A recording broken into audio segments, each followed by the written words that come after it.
पहले से ही कि जो हमारा परिवेश है, हमारा इन्वायरमेंट है, वो बहुत तेज़ी से बदल रहा है, जिसमें चेंजेस बहुत ही फास्ट हो रहे हैं। इस चेंजेस के चलते देखा जाए तो इसके कुछ मेरिट्स भी हैं, डिमेरिट्स भी हैं।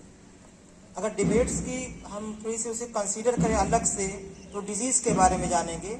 और डिजीज़ आप सबको पता है कि जैसे जैसे इन्वायरमेंट चेंज होता है, डिजीज़ के चांसेस बढ़ते चले जाते हैं। इसमें कुछ लोगों को पहले से भी पता होगा कि डिजीज़ कम्युनिकेबल भी होता है, नॉन कम्युनिकेबल भी होता है। ठीक है, तो डिजीज़ कई तरह के होते हैं और डिजीज़ की खासकर डिस्ट्रीब्यूशन या कह सकते हैं जो डिजीज़ का फैलाव है, स्प्रेडिंग पावर है, वो अलग अलग तरीके से होता है। वो अलग अलग एजेंट के थ्रू होता है। एजेंट मीन्स वेक्टर होते हैं, यानी पहले कुछ ऑर्गेनिजम्स होंगे और वो ऑर्गेनिजम्स ट्रांसफर होंगे एक से दूसरे में, फिर वो क्या होता है ह्यूमन बींग्स में पहुंचता है और वो काफ़ी क्या करता है, प्रॉब्लम क्रिएट करता है।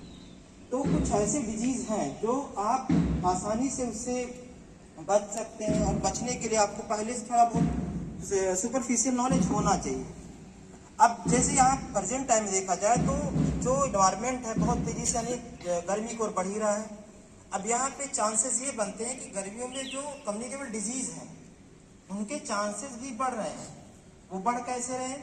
अगर हम एक एग्जाम्पल ले, एयरबॉर्न डिजीज यानी जो एयर से डिजीज होते हैं, उसमें पॉलन दिया जाता है। सॉयल डिजीज, जो सॉयल के जो डस्ट उड़ते हैं उससे डिजीज होता है। आंखों में इरिटेशन भी हो सकती है। ऐसे ही अगर हम बात करें खास करके वाटर यानी वाटर बॉर्न डिजीज, मतलब कि जो जल के द्वारा, समझिए।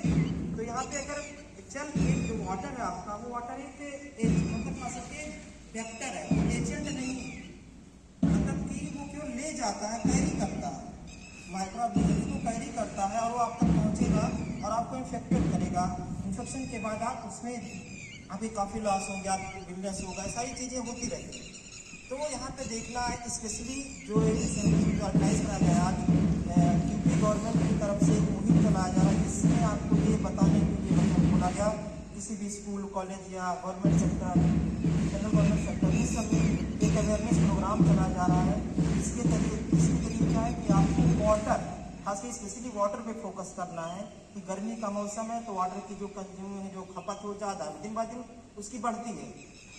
अब वाटर को बहुत ही सेफ रखना है, स्टोर्ड वाटर यूज़ नहीं करना है, ये सारी चीज़ें आपको ध्यान रखनी है। तो स्पेशली जब हम वाटर बोर्न डिजीज़ की बात करते हैं तो उसमें कई ऐसे आते हैं, जैसे आपका मलेरिया है, डेंगू है ना। इसके बाद कुछ और माइक्रोबियल है, कुछ वायरल है, ये सारी चीज़ें आती है।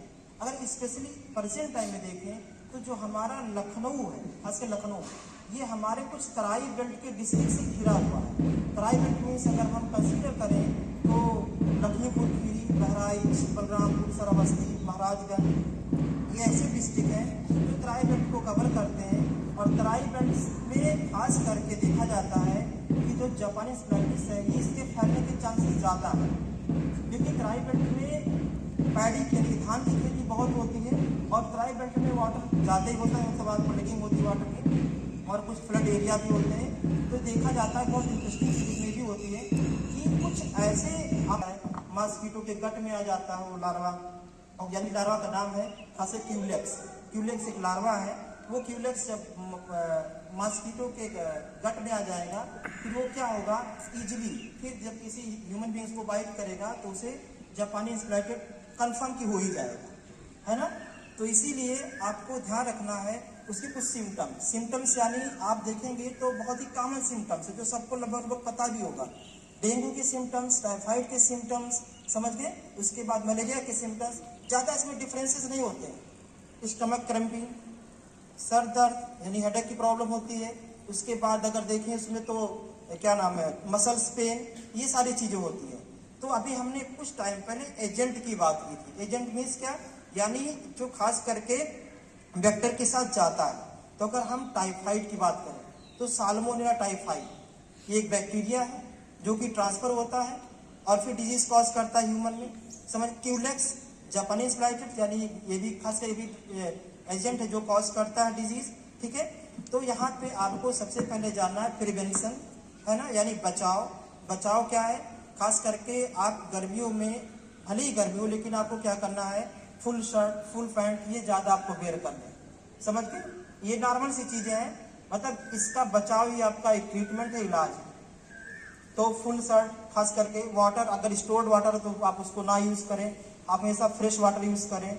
आपके आसपास ड्रेनेज अगर जाम है तो उस पर भी फोकस करें, आपके पेरेंट्स अपने बोलें कि उसको थोड़ा सा भी साफ सफाई रखें। उसके बाद फिर हम मॉस्किटो नेट का यूज़ करें, है ना। तो ये सारी चीज़ें हैं, आप जो आपको लगता है कि ये नॉर्मल चीज़ें हैं, लेकिन ये आपको बचा सकते हैं। अब जापानी स्वेटर जैसे एक क्या है, दिमागी बुखार, ये खास करके क्या होता है, जब आपकी बॉडी में पहुंचेगा, ये जो क्यूलेक्स है जब पहुंचेगा तो क्या करेगा, सबसे पहले आपकी बॉडी में जो एंटीबॉडीज बनता है आईजीएम, उसका नाम है आईजीएम, वो क्या करेगा, आपके सेरेब्रो स्पाइनल फ्लूइड को इन्फेक्ट करेगा। फिर आपके सोचने की क्षमता भी धीरे धीरे कम होगी। वैसे भी कुछ लोगों की कमी है, लेकिन फिर भी क्या होता है, कम होती धीरे धीरे, है ना। तो वो धीरे धीरे कम होगी, तो ये प्रॉब्लम होगी। उसके बाद फिर क्या होगा कि जब ब्लड में इन्फेक्शन होगा तब भी देखेंगे आप कि आप धीरे धीरे वीक पड़ेंगे। यानी खास करके जो इम्यूनोग्लोबिन्स है आईजीएम, वो धीरे धीरे क्या होगा, वो धीरे धीरे उसकी एंटीबॉडी जो बनाते हैं खास के अगेंस्ट डिजीज के अगेंस्ट फाइट करने के लिए, वो कम हो जाएंगे। फिर आप बहुत जल्दी बीमार पड़ जाएंगे, है ना। उसके बाद अगर हम ये पे मलेरिया की बात करें तो भी वाटरबोर्न डिजीज है, भी डेंगू की बात करें वाटरबोर्न डिजीज है, समझ गए। तो कुछ ऐसे डिजीज हैं जिनका मेडिसिन नहीं है, बचाव ही इसका तरीका सबसे बेस्ट तरीका है, समझ गए। सारी चीजों की मेडिसिन ही होती कि नहीं बस मेडिसिन लिया और सही हो गया। तो आपको स्पेशली ध्यान रखना है कि बचाव के लिए आपको क्या करना है कि पहले से प्रिपेयर रहना, है ना। अगर आपको लगे कि ये पानी स्टोर्ड पानी हम यूज उसको ना करें, ठीक है। जब अगर वहाँ पे कुछ दिक्कतें आ रही वो भी आप नहीं करें। फिर उसके बाद आप फ्रेश एयर की कोशिश हमेशा करें, वेंटिलेशन अच्छा होना चाहिए, ये इसके कुछ बचाव।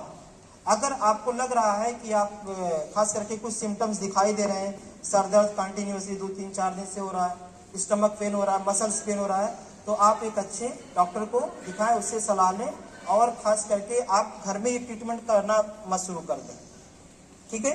तो इसी के साथ मैं अपनी बातों को विराम देता हूँ। Thank you so much. और आप सब ये चीज़ें अप्लाई करेंगे, कोशिश हम यही करते हैं कि आप सब अप्लाई करें सब चीज़ों को। Thank you.